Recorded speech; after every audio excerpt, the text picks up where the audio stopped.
Hallelujah. अगर हम मानते हैं तो कहीं ना कहीं हमारे अंदर वो बदलाव, मैं तो नहीं देखूंगी किसी के बदलाव को, मगर प्रभु की आत्मा देखेगी। क्योंकि यहाँ मैं तो नहीं बोल रही हूँ, मगर प्रभु की आत्मा आप लोगों को बता रही है, सिखा रही है। सो अगर हमें समझ आई है कोई बात, तो वो चीज़ हमारे व्यवहार में होनी चाहिए।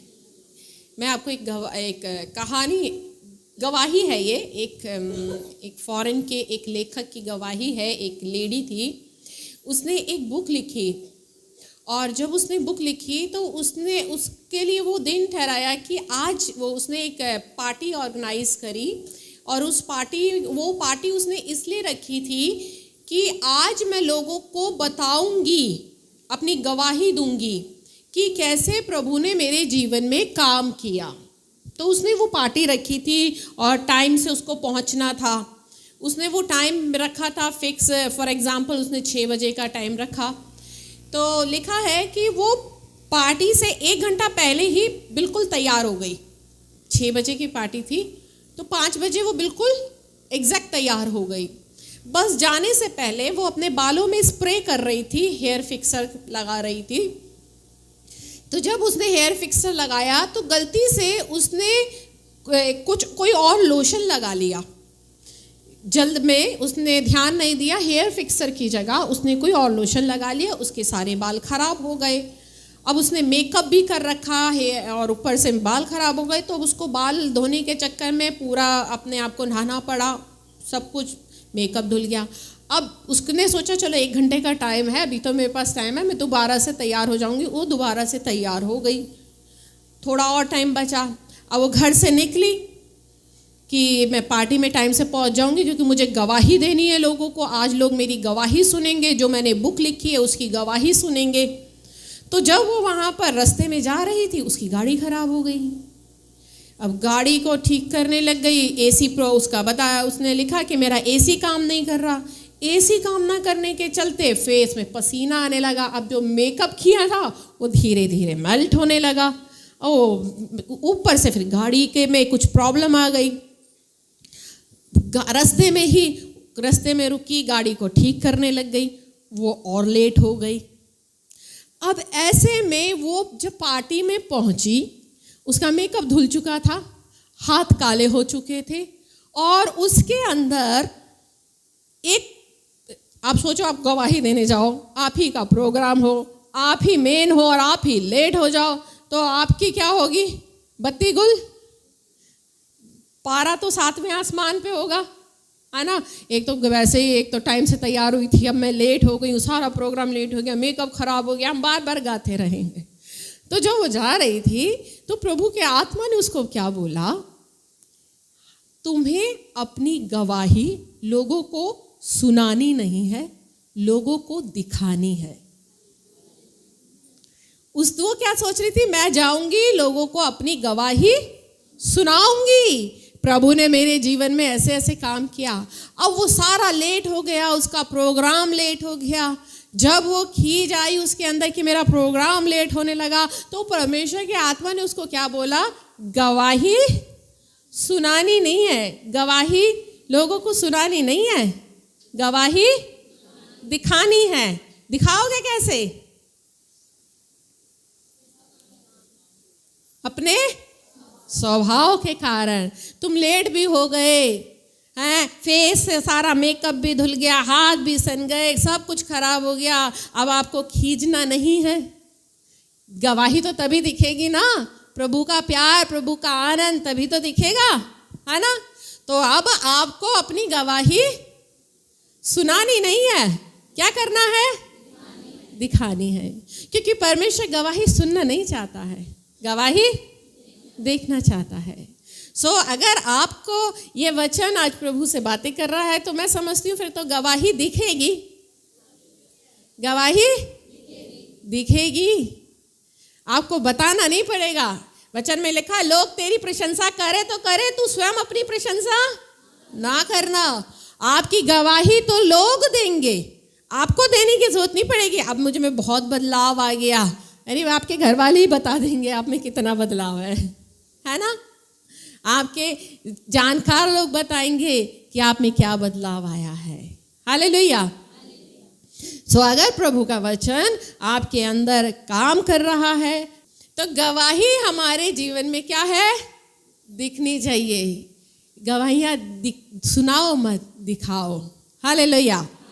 सो अभी हमने जो परमेश्वर के वचन में जो हमने सीखा, जो प्रभु ने हमें बताया, वो क्या था, परमेश्वर ने स्त्री को पुरुष की सहायक बनाया है, पूरक बनाया है, सिमिलर बनाया है कि वो उसकी साथी बने। हमारे अंदर भी जैसा वचन बताता है, अभी मैंने आपको बताया था कि पहला तीमुथियुस क्या बोलता है, स्त्रियों को क्या होना चाहिए, गंभीर होना चाहिए और सब बातों में विश्वास योग्य होना चाहिए। पहला तीमुथियुस 3:11 में है ना। इसी प्रकार से स्त्रियों को भी गंभीर होना चाहिए, दोष लगाने वाली ना हो, पर सचेत और सब बातों में विश्वास योग्य होना चाहिए। वचन में अगर मैं आपको बताऊं तो पहला पत्रस भी बोलता है, पहला पत्रस 3 और उसका 3 पद क्या बोलता है, तुम्हारा श्रृंगार, पढ़ियो बेटा। तुम्हारा श्रृंगार दिखावटी ना हो, अर्थात बाल गुथना और सोने के गहने या भांति भांति के कपड़े पहनना, वरन तुम्हारा छिपा हुआ और गुप्त मनुष्यत्व नम्रता और मन की दीनता की अविनाशी सजावट से सुसज्जित रहे, क्योंकि परमेश्वर की दृष्टि में इसका बड़ा मूल्य है। हाँ जी, हालेलुया। पहला तीमुथियुस क्या कहता है कि स्त्रियों को गंभीर, सचेत, दोष लगाने वाली ना हो, परंतु सब बातों में विश्वास योग्य होना चाहिए। और पत्रस बोलता है कि तुम्हारा श्रृंगार, मेकअप दिखावटी ना हो। मानी हम जो मेकअप करते हैं, लाली, लिपस्टिक, लिपा पोती, ये सब दिखावटी ना हो। हम मेकअप क्यों करते हैं, आप बताओ, क्यों करते हैं? आवाज ही नहीं आती आप लोग। सुंदर दिखने के लिए, यानी मेकअप हमें क्या बनाता है, सुंदर बनाता है। पत्रस क्या बोल रहा है, तुम्हारा जो श्रृंगार करते हो वो इस बात से अपने आप को सुंदर मत दिखाना, परंतु तुम्हारा छिपा हुआ गुप्त मनुष्यत्व। अब यहां पर एक चीज आ रही है, छिपा हुआ गुप्त मनुष्यत्व, यानी हर एक स्त्री के अंदर एक मनुष्यत्व, एक पर्सनालिटी छिपी हुई है, वो गुप्त है। वचन बता रहा है तुम्हारा छिपा हुआ गुप्त मनुष्यत्व, यानी हमारे अंदर वो बीज जो परमेश्वर ने सृष्टि के समय हमारे अंदर डाला था, वो प्रेम, वो दया, वो नम्रता, वो आदर, वो भले काम करने वाली स्पिरिट, वो अंदर, वो अब क्या है, वो संसारिकता में वो सब क्या होता जा रहा है, दबता जा रहा है। कहीं ना कहीं पाप में हम इतने डूब चुके हैं कि वो परमेश्वर ने जो हमारे अंदर बीज डाला था ना, भलाई का बीज, प्रेम का बीज, दया का बीज, वो सारा जो वो गुप्त मनुष्यत्व है, वचन बता रहा है वो तुम्हारा छिपा हुआ और गुप्त मनुष्यत्व, गुप्त ढूंढो उसको आप आपके अंदर। वो गुप्त मनुष्यत्व है नम्रता और मन की दीनता की अविनाशी सजावट से सुसज्जित रहे, क्योंकि परमेश्वर की दृष्टि में इसका मूल्य बड़ा है। परमेश्वर की दृष्टि में किसका मूल्य बड़ा है? आपके छिपे हुए गुप्त मनुष्यत्व का। वो मनुष्यत्व जो कहीं आपके अंदर छिपा हुआ है, पाप ने आकर, आपके गुस्से ने आकर, आपकी चिड़चिड़ाहट ने आकर, आपकी चुगली की नेचर ने आकर, आपके बुरा मानने की नेचर ने आकर पवित्र आत्मा के उस बीज को क्या कर लिया है? दबा दिया है। गलातियों क्या कहता है कि आज भी आज भी शरीर से जन्मा हुआ आत्मा से जन्मे हुए को सताता है, आज भी सताता है। आज भी हमारे अंदर जो आत्मा का बीज है ना, हमारा शरीर का स्वभाव उसे क्या कर देता है, दबा देता है।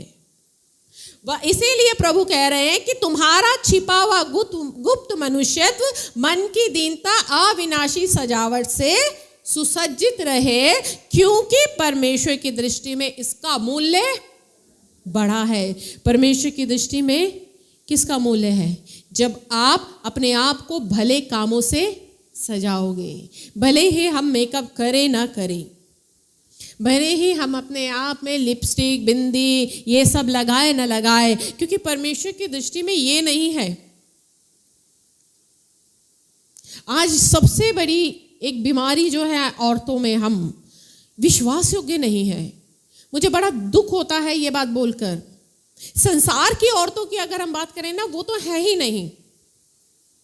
जब संसार में, आप भी संसार में थे, आप भी संसार से आ रहे हो। आज आपकी जानकारी में भी ऐसे लोग हैं जो संसारिक हैं। आप उनके जीवन को देखो और आप अपने जीवन को देखो। आज क्या वो औरतें अपने परिवार के प्रति विश्वास योग्य हैं? क्या अपने पति के प्रति विश्वास योग्य हैं? नहीं है। क्या वो अपनी उन तमाम बातों के प्रति विश्वास योग्य है? परमेश्वर की दृष्टि में किसका मूल्य है? आपकी विश्वास योग्यता का।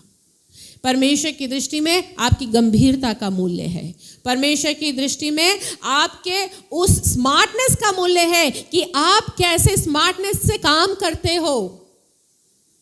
परमेश्वर की दृष्टि में वो औरत भली है। वचन क्या बता रहा है? नीति वचन की किताब, वो अपना उसका परख लेती है कि मेरा व्यापार लाभ का है। और 20वां पद में अभी हम थे, वो दीन के लिए मुट्ठी खोलती है और दरिद्र के संभालने को हाथ बढ़ाती है।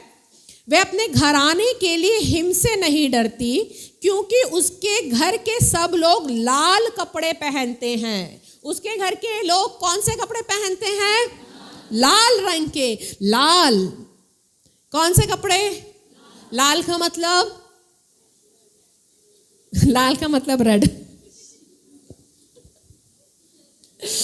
हाँ जी, जब परमेश्वर इजराइलियों को मिस्र से निकाल कर ला रहे थे, तब जब मिस्र में ही थे, तब परमेश्वर ने इजराइलियों को आज्ञा दी थी कि एक मेमना लेना, उसको बलि करना और उसका लहू अपने घर की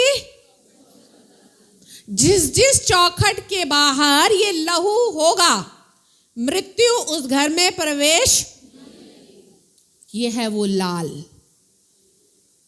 ये है वो लाल। उस घर के, उसके घर के सारे लोग लाल वस्त्र पहनते हैं, यानी मेमने के लहू से धुले हुए लोग होते हैं। उस घर के लोग उद्धार पाए हुए होते हैं। उस घर के लोग छुटकारा पाए हुए लोग होते हैं। किसके परिश्रम से हो रहा है ये सब? ऊपर क्या लिखा है? वो रात को ही उठ बैठती है, उसका दिया बुझता नहीं, वो परिश्रम करती है। उसके परिश्रम से, उसकी प्रार्थनाओं से, उसकी स्मार्टनेस से, जो वो दीन के लिए अपनी मुट्ठी खोलती है, वो परख लेती है कि मेरा व्यापार लाभ का है। उसे लाभ की घटी नहीं होती है। उस औरत के घर के लोग लाल कपड़े पहनते हैं, छुटकारा होता है उनके जीवन में। आज आप चाहते हो कि मेरे परिवार में लोग, मेरे परिवार के लोग प्रभु में आ जाएं, है ना? आप में से बहुत से चाहते होंगे मेरे पति आ जाए, मेरा बेटा आ जाए। कब आएगा? कब आएंगे आपके परिवार के लोग? जब आप उपवास रखोगे। अब कई बार हमसे सभी बोलते हैं कि दीदी हमारे पति विश्वास में नहीं है, हमारा बेटा। हम यही कहते हैं, आप प्रार्थना करो, आप प्रार्थना करो, आप उपवास रखो। वचन क्या कह रहा है? आप परिश्रम करो, आप वो चाल चलो। पतरस ने क्या कहा है कि तुम्हारे चाल चलन को देखकर, पतरस पौलुस ने कहा है, किसने कहा है? पौलुस ने कहा है कि तुम्हारे चाल चलन को देखकर यदि तुम्हारे पति विश्वास में नहीं है तो वो तुम्हारे चाल चलन को देखकर आ जाएंगे।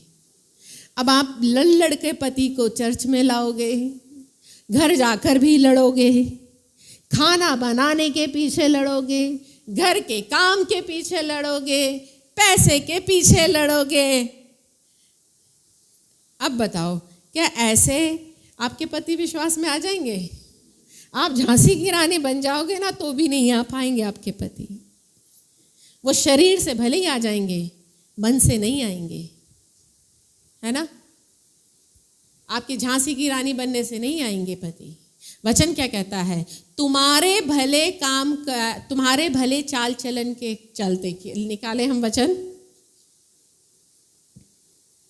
हाँ जी, वरन तुम्हारा छिपा हुआ गुप्त मनुष्य नम्रता और दीनता की अविनाशी सजावट से सुसज्जित रहे, क्योंकि परमेश्वर की दृष्टि में इसका मूल्य बड़ा है।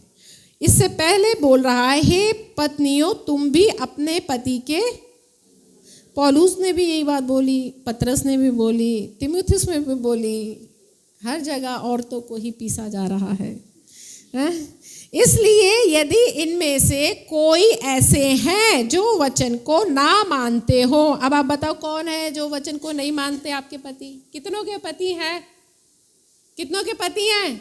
हाँ, अब आपको देखो क्या है, जो वचन को, आगे पढ़ियो, जो वचन को ना मानते हो, हाँ, तो भी भय सहित पवित्र चाल चलन को देखकर बिना वचन के अपनी अपनी पत्नी के चाल चलन के द्वारा खींच जाए। हाँ, बताओ कितनी बड़ी बात है।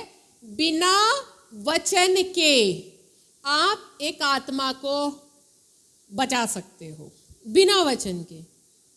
यहाँ तो हम वचन प्रचार कर रहे हैं, आपको कितना समझ आएगा नहीं आएगा खुदा जाने, मगर आप तो अपने पति को बिना वचन के ही प्रभु में ला सकते हो। कैसे? कैसे?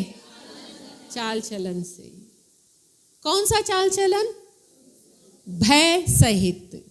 वो चाल चलन जहां आपके अंदर परमेश्वर का भय होगा। वो चाल चलन जहां आपके अंदर अपने पति के प्रति आदर होगा, आपके मन में अपने पति के प्रति भय होगा, रिस्पेक्ट होगी उस चाल चलन को देखकर। तभी तो कह रहा है तुम्हारे श्रृंगार जो है ना दिखावटी ना हो। दिखावट में मत पड़ो। आजकल ये वाली क्रीम आ रही है, वो वाली क्रीम आ रही है, ये वाला फाउंडेशन आ रहा है, ये वाली लिपस्टिक आ रही है, इसमें मत पड़ो, इस चक्कर में मत पड़ो। तुम्हारा जो खूबसूरती है वो इस बात में है कि तुम्हारी खूबसूरती वो गुणों से बाहर निकले, और जब वो गुण तुम्हारे पति को दिखाई देंगे तो वो बिना गवाही के, जैसे मैंने अभी आपको बताया, गवाही आपको देनी नहीं है, दिखानी है। जब आप अपने पति को अपनी गवाही दिखाओगे, जब आप अपने बच्चों को, अपने परिवार को अपनी गवाही दिखाओगे, आपकी गवाही प्रभु ने जीवन में क्या काम किया वो आपके अंदर दिखाई देगा, तब आपका परिवार प्रभु में आएगा। हम सुनाते रहते हैं जिंदगी भर, सुनो जी आज चर्च में ये बहन आई थी, उसके जीवन में प्रभु ने ऐसे ऐसे काम किया, तुम भी सुधर जाओ, तुम्हारे जीवन में भी प्रभु काम कर देगा। ऐसे ही गवाहियां देते हो कि घर जाकर, है ना, तुम भी सुधर जाओ, प्रभु तुम्हारे जीवन में भी काम कर देगा। अरे भैया, वो उनके जीवन की गवाही देखकर नहीं आएंगे, वो आपके जीवन की गवाही देखकर आएंगे। प्रभु का वचन कह रहा है। हालेलुया। भले स्त्री क्या करती है, उसके घर के सारे लोग क्या करते हैं? सुधरते हैं सो जाते हैं, सो जा उसके घर के सारे लोग लाल वस्त्र पहनते हैं। अब आप पहनाओ लाल वस्त्र, कैसे पहनाओगे?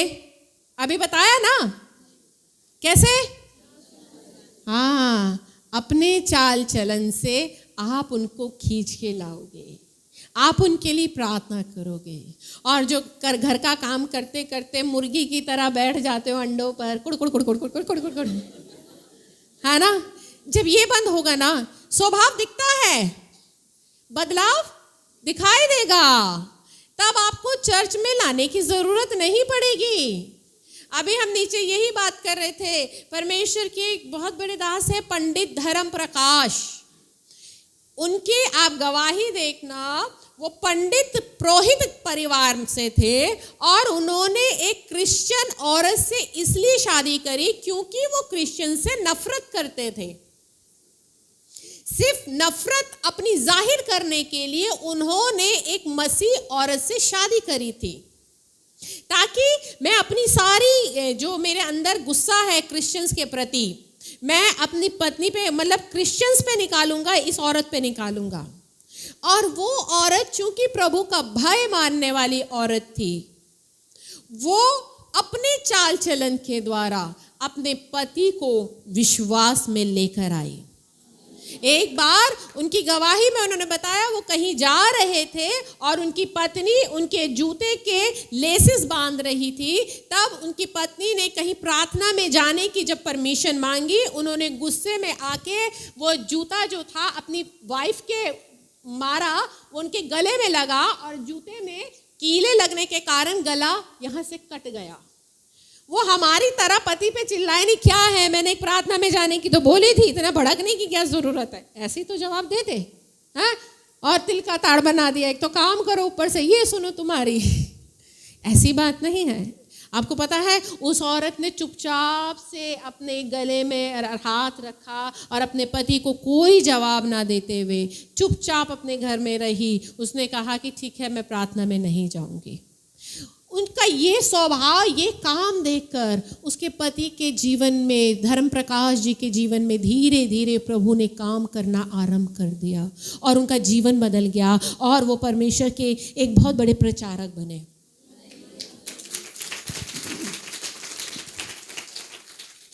क्या जाने आपके पति भी परमेश्वर का कोई दास बन जाए मात्र आपके स्वभाव के कारण, क्या जाने।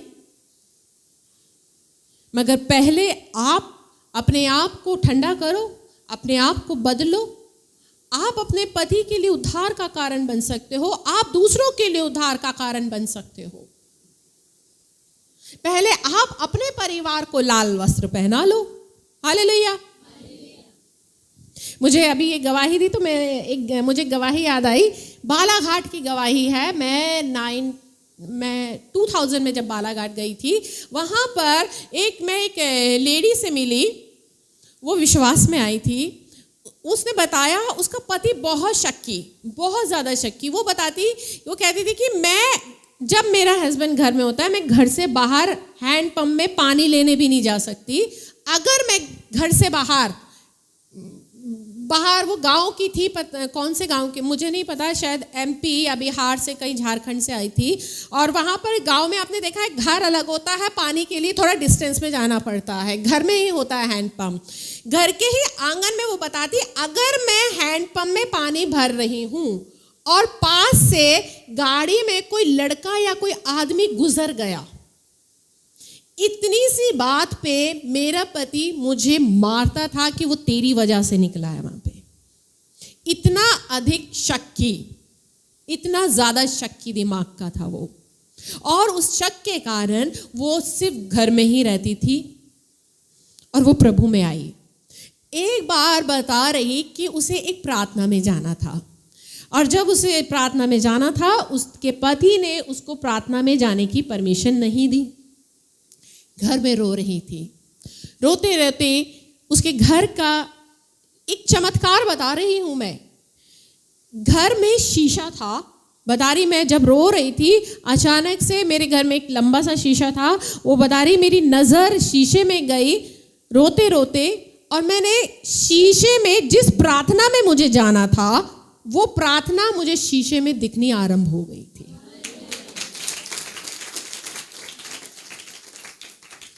वो पूरी प्रार्थना उसने उस शीशे में अटेंड करी घर बैठे। है ना परमेश्वर का कितना बड़ा काम वो अपने लोगों के जीवन में करता है। वो औरत बेचारी शक की मारी हुई बहुत मार खाती थी अपने पति से, मगर फिर उसने बताया एक समय आया जब उसके पति का एक भयानक एक्सीडेंट हो गया, ट्रक से एक्सीडेंट हो गया, बचने की उम्मीदें सारी जा चुकी थी। और फिर वो जब उस स्टेज पे आके पर उसने परमेश्वर को ग्रहण किया और फिर वो भी परमेश्वर का सेवक बन गया। जब वो मुझसे मिली थी वहां पर, तब उसने बताया कि अब हम दोनों पति पत्नी सेवा करते हैं। आप सोचो,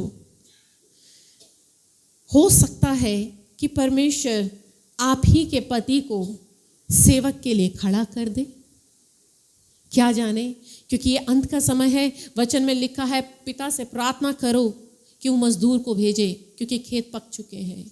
परमेश्वर को अपने दास, अपने लोगों की ज़रूरत है। मगर आज चूंकि हम लोग अपने आप को बदलते नहीं हैं, हम अपने स्वभाव में बने रहते हैं, हमें लगता है कि हम प्रचार करेंगे, हम प्रचारक बन जाएं, हम पहले आगे आ जाएं, घर जाए बाद में, हम पहले लोगों को बचा लें। अरे आप अपने आप को तो बदलो, आप परमेश्वर के वचन के अनुसार तो चलो, क्योंकि हम तो तभी किसी को परमेश्वर में ला सकेंगे जब हमारे पास कुछ होगा। जब तक हम अपने परिवार के लोगों को नहीं लाएंगे, हम अपने पति को नहीं बदल पा रहे, तो आप कैसे दुनिया जी सकोगे? आपको यदि दुनिया जीतनी है तो आपको सबसे पहले, अगर आपको परमेश्वर की सेवा के लिए खड़ा होना है, तो आपको पहले एक औरत बनना पड़ेगा, एक बीवी बनना पड़ेगा, एक जिम्मेदार माँ बनना पड़ेगा, अगर आप प्रभु की सेवा करना चाहते हो। बिना इन जिम्मेदारियों को निभाए जो परमेश्वर के वचन में लिखी है, मैं तो क्या, कोई भी परमेश्वर का बड़ा से बड़ा दास आपके सर पे हाथ रखकर चला जाए, आपको कैथरीन कुलमन का अभिषेक दे जाए, जॉयस मेयर का अभिषेक दे जाए, या किसी भी परमेश्वर के साथ बड़े से बड़े दास दासी का अभिषेक दे दे, आप इस्तेमाल नहीं हो पाओगे, क्योंकि वो सारी चीजें बंधुआइयों को ला रही होती है, आपके जीवन में अनजानी रुकावटों को ला रही होती है, क्योंकि आप कहीं ना कहीं उस पुरुष का अपमान कर रहे हो जो आपके ऊपर ठहराया गया है, और आप उस पुरुष का अपमान करके आप अधिकार का अपमान कर रहे हो। हालेलुया। आगे वचन में क्या लिखा है? वह तकिए बना लेती है, उसके वस्त्र सूक्ष्म सन और बैंगनी रंग के होते हैं। जब उसका पति सभा में देश के पुरनियों के संग बैठता है, तब उसका सम्मान होता है। वह सन के वस्त्र बनाकर बेचती है और व्यापारी को कमर बंद देती है। वह बल और प्रताप का पहरावा पहने रहती है और आने वाले काल पर हंसती है। हाँ जी, वो क्या करती है? आप देखो, उसके पति का सभा में देश के पुरनियों के, उसका पति सभा में देश के पुरनियों के संग बैठता है। कैसे बैठेगा? अभी मैंने बताया ना। क्या जाने आपके स्वभाव के कारण, जब आपके पति का स्वभाव, आपका पति का जीवन बदलेगा, आपके पति कहाँ बैठेगा? आपके पति कहाँ बैठेंगे? सम्मान पाएंगे, परमेश्वर की सेवा के लिए खड़े हो जाए। कौन सी, कहाँ पर आपके पति का सम्मान हो? क्योंकि उसका जीवन बदल चुका होगा आपके पति का, है ना? उसका पति आगे, और वो बल और प्रताप का पहरावा पहने ले रहती है और आने वाले काल के विषय पर हंसती है। आने वाला काल कौन सा? कल, फ्यूचर।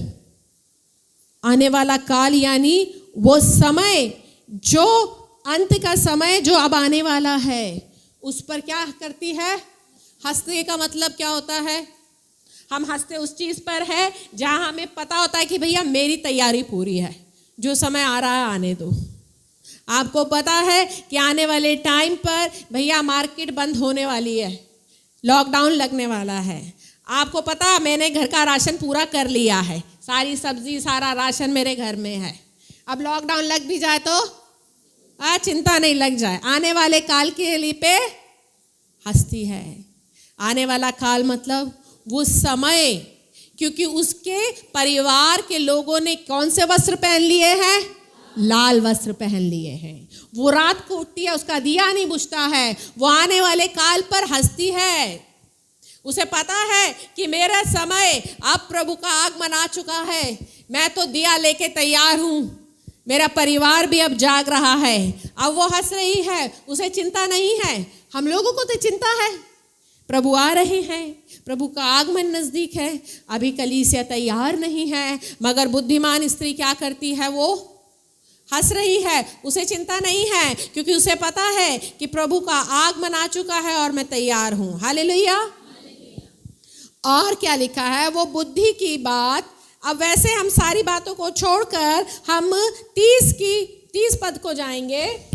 शोभा तो झूठी और सुंदरता व्यर्थ है, पर जो स्त्री यहोवा का भय मानती है उसकी प्रशंसा की जाएगी। हाँ, अब सारा जो निचोड़ वो क्या है, मैं ज्यादा लंबा नहीं ले रही हूँ। शोभा तो झूठी और सुंदरता, जो स्त्री यहोवा का भय मानती है उसकी प्रशंसा की जाएगी। अब हम कितने भी सुंदर बन जाए, आप कितनी सुंदर बहू ले आओ, हैं? कई बार लोगों से बात होती है रिश्ते की, हमें सुंदर चाहिए, सुंदर नहीं है, रंग गोरा नहीं है। अब वचन क्या कहता है? शोभा तो झूठी है। आप स्लिम से स्लिम ले आओ, गोरी से गोरी ले आओ, तब वो कब वो गोरी वो काली हो जाएगी, पता नहीं चलेगा, कब रंग ढल जाएगा। भाई शरीर आप भले ही उसे स्लिम लाओगे, वो कब आपके फूल के गोलगप्पा हो जाएगी। अब आप बताओ, शादी के टाइम पर तो आप भी सभी पतले थे, स्लिम थे या नहीं रहे? हाँ, हड्डियां दिखती थी। अब बताओ, अब पूरे फुटबॉल बन चुके हो, मगर तब भी आज हमें क्या चाहिए? हम सीखते नहीं हैं, हम अपने ही शरीर को देख लेना, हम क्या रह गए? शोभा क्या है? झूठी है, सुंदरता व्यर्थ है। जो स्त्री परमेश्वर का भय मानती है, वो स्त्री जिसके अंदर प्रभु का भय है, जो रात को जागती है, जिसका दिया बुझता नहीं है, जिसके अंदर बुद्धि है कि मेरा व्यापार लाभ का है, जो दीन के लिए अपनी मुट्ठी खोलती है, जो पवित्र लोगों की पहनाई करती है, वो अपने परिवार के लिए बड़े उद्धार का कारण बनेगी। मैं आप लोगों से कहूंगी, अगर आप अपने लिए बहू ढूंढ रहे हो, अपने मतलब अपने बेटों के लिए, हाँ, तो आप ऐसी ही बहू ढूंढना जिसके अंदर प्रभु का भय हो। जब मेरे पापा मेरे लिए लड़का ढूंढ रहे थे, तब मेरे पापा की भी एक यही शर्त थी कि मुझे बस लड़का ऐसा चाहिए जिसके अंदर परमेश्वर का भय होना चाहिए। क्योंकि एक वो जन, चाहे लड़का हो या लड़की, यदि उसके अंदर प्रभु का भय है तो याद रखें, वो हर रिश्ते की इज्जत करना सीखेगी, हर रिश्ते को निभाना आएगा। अगर आप पढ़ी लिखी से पढ़ी लिखी ले आओगे, सुंदर से सुंदर ले आओगे, वो कहाँ के बन जाएगी? वो सर की हड्डी बन जाएगी, वो फिर पसली से बनी हुई नहीं होगी। वो तो फिर कहेगी, भैया मैं तो सर की हड्डी से बनी हूँ, मुझे तो वहीं पर टेपो। हाँ, अब पसली की बुलाओगे तो फिर वो तो सहयोगी बनेगी, साथ के साथ चलेगी, है ना? तो वचन क्या कहता है? शोभा तो झूठी, सुंदरता बेकार है। ऐसी स्त्री जो परमेश्वर का भय मानती है। अगर आपको भी अपनी सुंदरता पे घमंड है, अभी किसी चीज पर घमंड है, क्योंकि परमेश्वर का वचन कहता है, बुद्धिमान अपनी बुद्धि पे घमंड ना करे, ना ज्ञानवान अपने ज्ञान पे घमंड करे, धनवान अपने धन पे घमंड ना करे, ना बलवान अपने बल पे घमंड करे। तो इस बात पे करे कि तुम मुझे जानते हो और समझते हो। अपनी कमाई पे घमंड मत करना, ना अपने बच्चों की कमाई पे, ना अपने मकान पे घमंड करो। आपको घमंड करना है तो इस बात पे घमंड करना कि आप प्रभु को जानते हो, समझते हो। समझ लो, समझते तो बहुत कम है, वो समझाने की कोशिश ही हो रही है? जानते सब है। अगर समझते तो मैं समझती हूँ वुमेन सेमिनार रखने की जरूरत ही नहीं पड़ती। जगाते कब है? जब सोते हैं। अब भैया सो रहे हो तभी तो जगाने आए हैं हम। अगर आप जाग ही रहे होते तो ज़रूरत ही नहीं पड़ती इस वुमेन सेमिनार की। आप खुद ही इतने जागृत होते कि अब जाके दूसरों को जगा रहे होते। हालेलुया। अपने जीवन में आप प्रभु का भय लेकर आइए और जैसा वचन में सिखाया है उस वचन को आप अपने जीवन में लेकर आइए।